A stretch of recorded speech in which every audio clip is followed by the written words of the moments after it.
Hello बच्चों, here we have a question. Let's read it. Conventional sources of energy cause less pollution. नवी हमें statement दी है और हमें बताने स्टेटमेंट ट्रू है या फॉल्स. हमारे इस क्वेश्चन का की कॉन्सेप्ट है atmospheric pollution.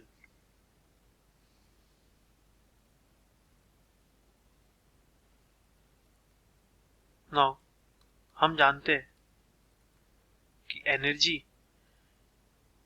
is the ability of the physical system that helps us to perform work.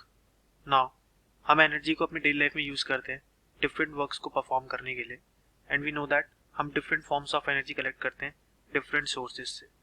Now energy के कई सारे सोर्सेज हो सकते हैं, लेकिन जो टू मेन सोर्सेज होते हैं वो होते हैं कन्वेंशनल सोर्सेज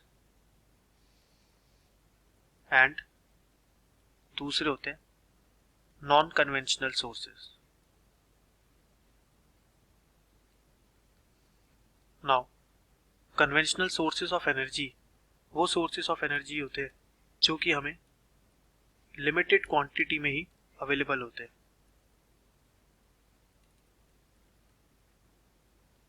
इनका दूसरा नाम होता है non renewable sources of energy. For example coal, oil, clear power plants etcetera. वही non conventional sources of energy इनका कंप्लीटली ऑपोजिट होते हैं, like solar energy, wind energy, tidal energy etcetera. ना हम जानते हैं कि कोल, पेट्रोलियम जैसे प्रोडक्ट्स के बर्न होने से काफ़ी हार्मफुल गैसेस रिलीज होती है एनवायरनमेंट में जो कॉज करती है पॉल्यूशन को. देयरफॉर हम कह सकते हैं conventional sources of energy are major cause of pollution. तो जो हमें स्टेटमेंट दी है conventional sources of energy cause less pollution, ये स्टेटमेंट क्या है? फॉल्स.